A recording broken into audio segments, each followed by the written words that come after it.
This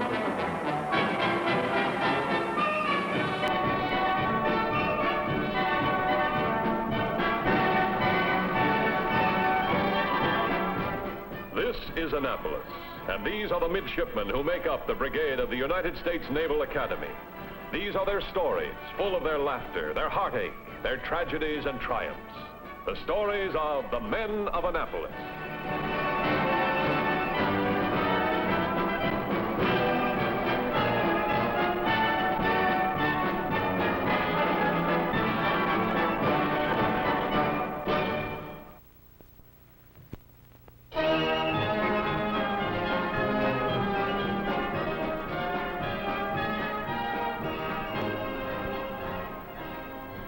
In maintaining boiler pressure, it is absolutely essential that the water level in the gauge glasses be kept properly adjusted. Now, at first glance, many people might not be able to see that this glass is full of water and this one empty. This might be only a little annoying if you were just after a drink of water. But in running a ship, the difference between the full gauge glass and the empty would have serious consequences. Because, gentlemen, the effects of each would be quite different. The full glass would mean too much water in the boilers. The empty glass would mean not enough water, and possibly water heating the high-pressure turbine, which is used to handle the steam. With the certainty that the tubes in the boiler would overheat, burn out, and possibly the escaping live steam could threaten the lives of the fire room personnel. We'll continue this at our next session. Dismiss your section, please. Pretty terrific, huh? When you consider that practically the whole Navy's based on the steam boiler. Are you kidding? You know, this stuff belongs back with the Monitor and the Merrimack. That's what you think. Even atomic power is used to make steam. And your airplanes aren't as modern as that. Well, maybe so, but who wants to be checking valves and steam lines for the next 20 years? Why did you join the Navy? It wasn't to go to sea. To fly, alone. There you are, you and this beautiful hunk of machinery. Can you imagine what it's like to be in a Cougar, a Demon, or a Cutlass? What's with you and airplanes anyway? You ought to know by now the Navy isn't any one branch. It's air, sure. But it's also the surface of the sea, underwater, beaches. Yeah, I've heard that speech a few times. Well, it's true. Of course it's true. But for me, there's only one branch, the air. Look, if you want to live cooped up in a destroyer and get your feet wet, that's for you, okay. Well, why can't we live like one big happy family? Yeah, I guess we can. Well, let's go, huh? Holy Toledo, I almost forgot. Oh, what time is it? Almost 4 o'clock. I've still got time. Take my books, will you? What's it all about? Well, I'm supposed to see Lieutenant Commander McHenry. I think it's about this summer's practice cruise. I submitted a request to be assigned to a carrier. A carrier? Well, that's pretty unusual, isn't it? Well, I'm a pretty unusual fella. See you, Chip. Stand easy, Andrews. About your request for duty on a carrier during the summer practice cruise. Yes, sir. As I said in my request, I know it's unusual to ask for a specific ship, sir. No, it isn't that, Andrews. I was just wondering if there... Well, I remember the most fun I had was on a smaller ship. You know, you get the feel of things better on a smaller ship. Well, yes, sir, but... Well, I've kind of made up my mind to specialize, sir. Go naval aviation. You know, I've looked at your record. You do well in engineering. The Navy needs top engineers, and I have a feeling you'd be one. Well, thank you, sir, but I want to fly. You see, that's all I really care about. Life deals us all funny cards, Andrews. Often we have to do the best we can with what's been dealt to us. Yes, sir. Well, I'll let you have it straight. You're not going to fly for the Navy, Andrews. Sir? Why not? I passed my physical to get in the academy. My grades are good. My eyesight checked out. When you entered the academy, yes. But do you know what it was when you took your last physical? 20-25. Enough to build you as far as flight training goes. No, it was 20-20 when I came to the academy. So was mine. But we change, Andrews. We all change. Your eyes went back on you. It's one of those tough breaks, but it happens. At the speed our jets are flying, we've got to set rigid norms and stick to them. Sir, Are you saying that I'll never be able to fly for the Navy? Flying's only one branch of the Navy, Andrews. At this stage of your career, maybe you were premature in deciding. Perhaps, sir. The last word is that I don't qualify for flight training. Is that it, sir?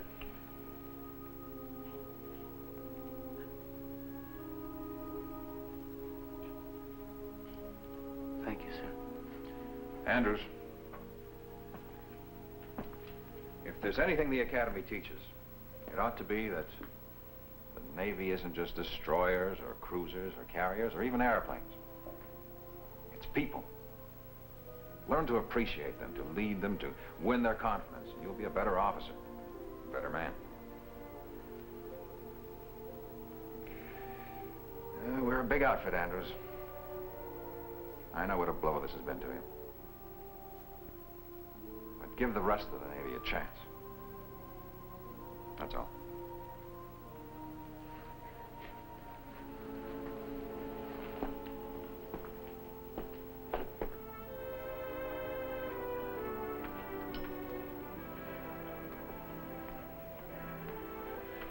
Comes to the house, says, let's go for a ride. What's up, I ask. You'll find out, he says. Haven't I the right to know what's bothering you, darling? Jeannie, let's get married right away. You're kidding, of course. I was never more serious in my life. Get you thrown out of the Naval Academy? What's the matter with you? I'm resigning from the Academy, Jane.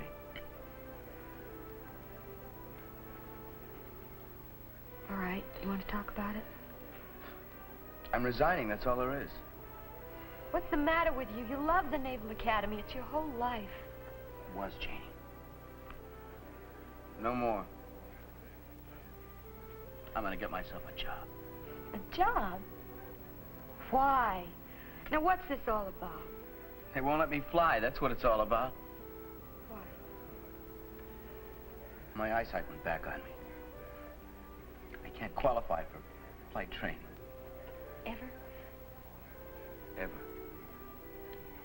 Oh, look, Janie, I don't have to tell you. All I care about is flying. It's my whole life. I think that's why I came to the Academy. Okay, I don't qualify, I quit. You don't mind, do you? You know I'm for whatever you want.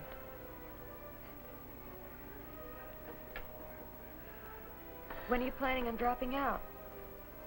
Right away. It's all right with you, isn't it? I suppose so. What do you mean, suppose so? Don't you know? Well, it is a little sudden. I was just thinking. I thought you said you were for anything I wanted. Didn't you mean it? Of course I meant it. But what? I've just got a thing about people who quit impulsively. Call it a prejudice. What do you want me to do? Spend the rest of my life doing something that I don't even like? Oh, I don't mean that. I mean quitting impulsively. Look, if you took this practice cruise, well, then it'd be different. Then you'd always know it was what you wanted to do and you weren't just quitting because you lost your head. Maybe you got a point there. But I won't change my mind. I'll go on this cruise. But from now on, all I'm giving the Navy is time, understand? I'm going to be a short-timer until I can get back and resign. Of course I understand, darling.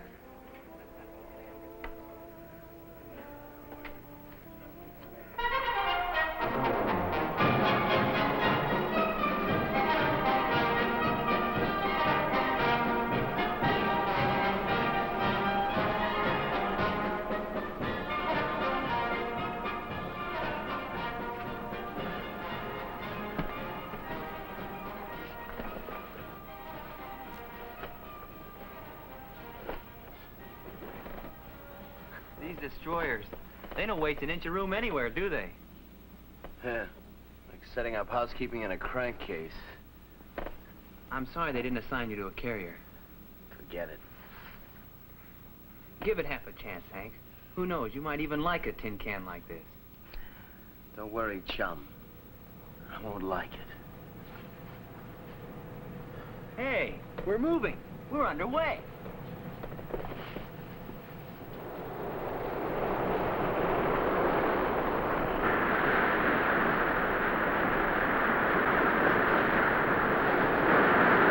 Sorry to hear about young Tomlinson. Do you think he'll be laid up long? No, I don't think so. I'll have some of the other junior officers stand as watches. I think I know who that is. Come in, please. Midshipman Andrews reporting, sir. I was told you wanted to see me. That's right. Stand at ease. You know Mr. Kearns, our engineering officer. Yes, sir. Now, don't go, Larry. I've been meaning to talk to you, Andrews. Lieutenant Commander McHenry was a classmate of mine. He thinks a lot of you. He does? He must. He asked me to be sure and talk to you. Thank you. Didn't he tell me you had quite a knack for engines and engineering? Oh, is that so? You know, there's a good future in the Navy for someone with your background. It's true, isn't it? Didn't Mac tell me that you were going into engineering? No, I'm not going into engineering, sir. You're not? I'm not going into anything, sir. What do you mean? I think it only fair to tell you, sir, I'm resigning right after this cruise. I'm just sort of serving time. Just for my own curiosity, Andrews. After the great send-off Lieutenant Commander McHenry gave me about you and your record at the Academy, what's made you decide to resign? I joined the Navy to fly, sir. And I bilged flight training. I see. And you have no taste for ships. It's just that I want to fly. And you throw it all away. Very well. Larry, didn't you tell me you were short-handed in the engineering department? Yes, with Tomlinson now, I am. Mr. Andrews, in view of your qualifications, I'm asking Mr. Kearns to assign you your duties. Yes, sir. Thank you, sir.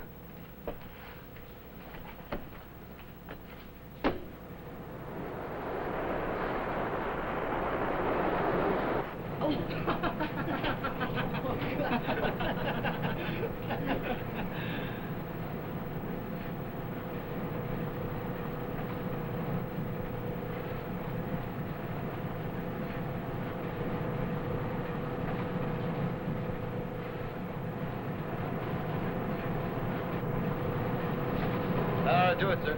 Right.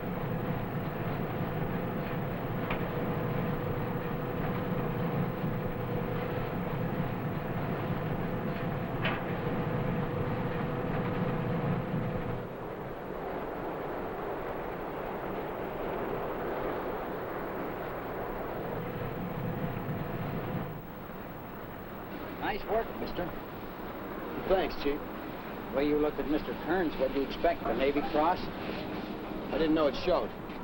Mr. Andrews, I hope you don't mind. I've kind of been watching you this trip. You have what? Most midshipmen seem to enjoy these summer cruises. Here we are headed for France and all. Why don't you try and have a little fun? I didn't come for fun. I hope you don't mind me talking to you like a father. I guess a chief with 7 hash marks has earned the right. But it don't take much to see you're disappointed about being on a destroyer. It seems to be an open secret in the scuttlebutt department around here. Maybe you hope to be assigned to a cruiser, a carrier. One of them ships where the gadunk line's bigger than our whole ship. I've seen midshipmen like that. I've also seen them end up a cruise being so sold on destroyers, they get back and start angling like crazy for destroyer duty. Look, I'm going to tell you something, Chief. I've been trying to like this ship. I'll tell you something else. Well, I do like it. In a way, I wish I wasn't so stuck on airplanes. Because if things were different... I know how you feel. Like you get started on the wrong tack. By now, the whole crew knows you don't think much of us in our ship. I noticed in their faces. Like I was Typhoid Mary's brother or something. You can hardly blame them, can you? You made it pretty clear what you think of tin can sailors. All right. So I'm sorry. Maybe I made a mistake. So let's just get this cruise over with. I made my sack, now I'll lie in it. No complaints, no postmortems. Maybe it's not that easy. What do you mean by that? Maybe you got to do more than just take it like a man. Maybe you can come back. Prove yourself to yourself. To the men. The ship.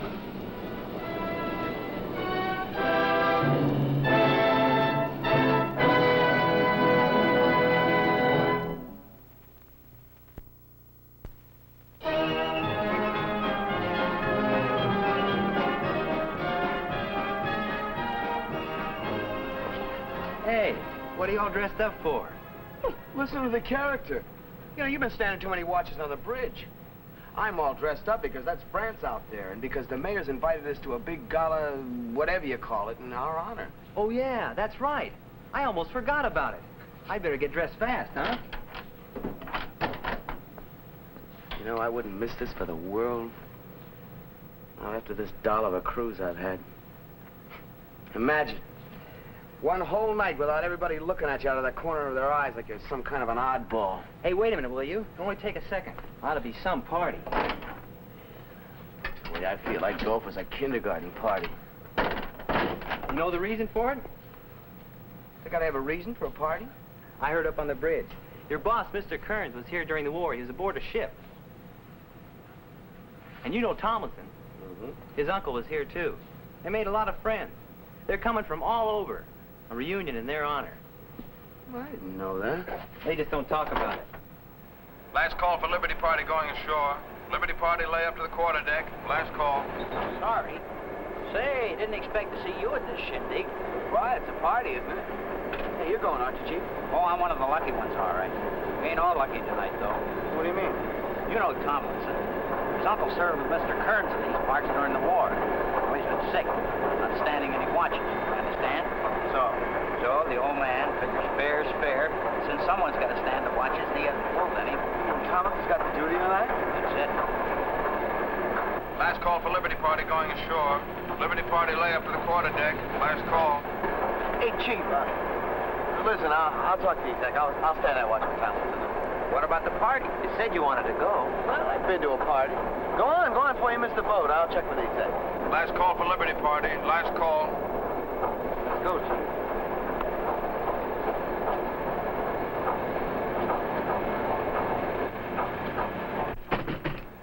Come in, Andrews.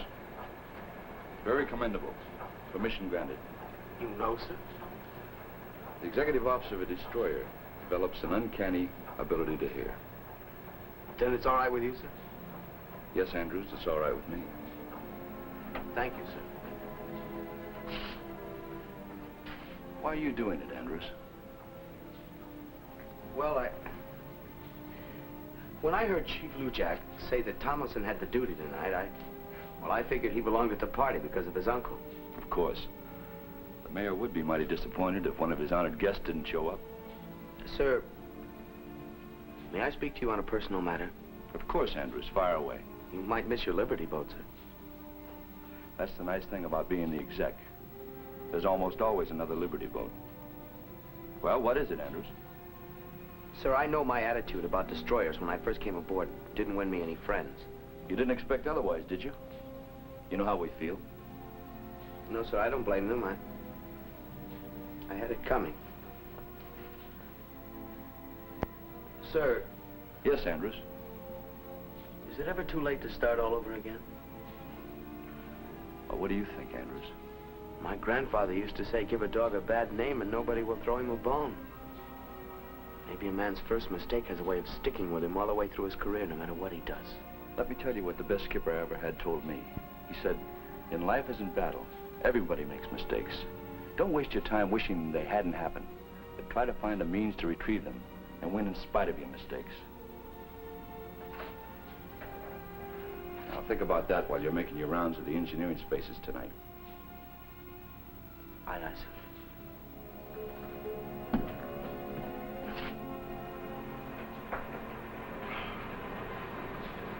What time is it? 4 bells, 2200. Oh, just think of them guys out there. French gals, bikini bathing suits. I don't wear bikini bathing suits at night, jerk. But anyway, they're dancing in the moonlight. Ooh la la. Here we catch duty again.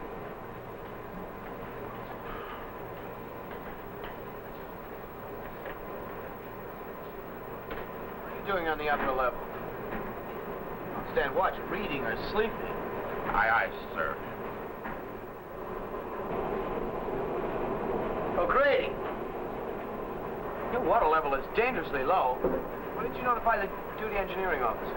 Oh, that gate's been acting up all night. It's not working right. I heard the chief himself say. Never mind what you heard the chief say. That gate's supposed to register the water level, and it's low. You want your boilers to burn up? No, sir, they got plenty of water. That's why you can't see it. Maybe they're empty. Did you ever think of that? Where is the duty engineering officer? In his cabin. He's making out a report. Both of you stand by to secure.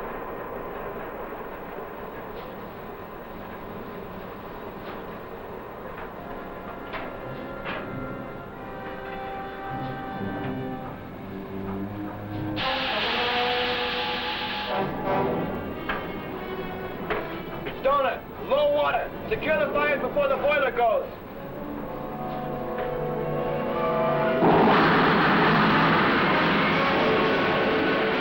Get down, Stoner! But the boiler's gone! Get below and cut out those fires!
Midshipman Andrews reporting from the number 1 fire room. Ruptured tube in boiler number 2. I have secured it. Aye, aye. Rescue party on way, Andrews. Can you light off boiler number 1? Yes.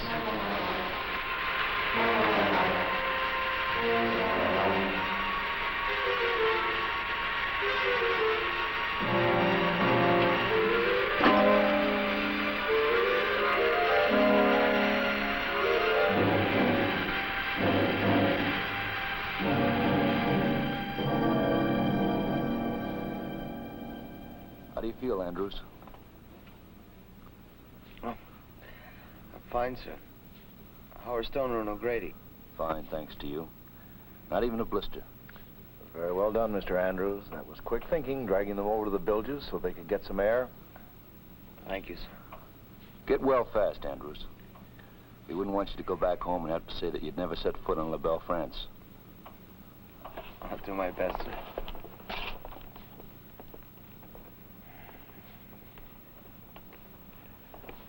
Nice to have you aboard, chum.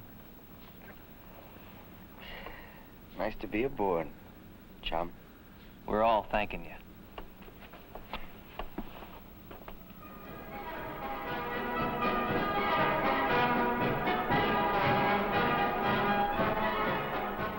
Midshipman Henry Philip Andrews, with the authority of the Secretary of the Navy and due to the absence of the Superintendent, it is my pleasant duty to present the commendation ribbon to Midshipman Henry Philip Andrews, United States Naval Academy, for an act of heroism and services rendered aboard the USS Griffith.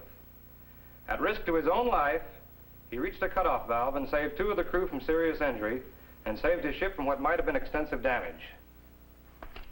Midshipman Andrews, I congratulate you. Thank you, sir.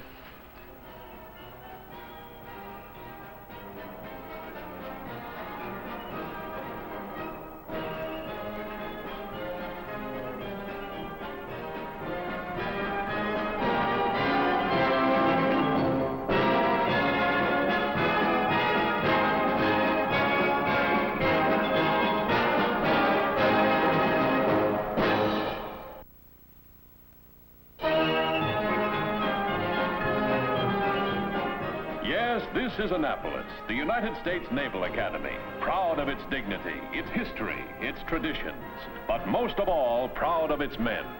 Next week, we will bring you another story of the men of Annapolis.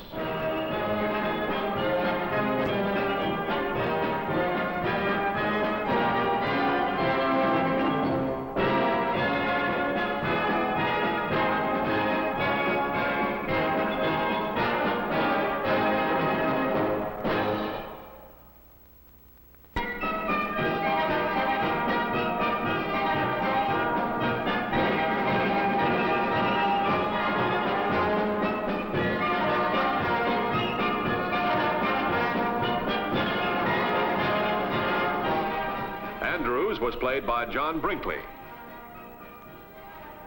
Commander Norton by Dennis Cross. Shaw was played by Doug McClure.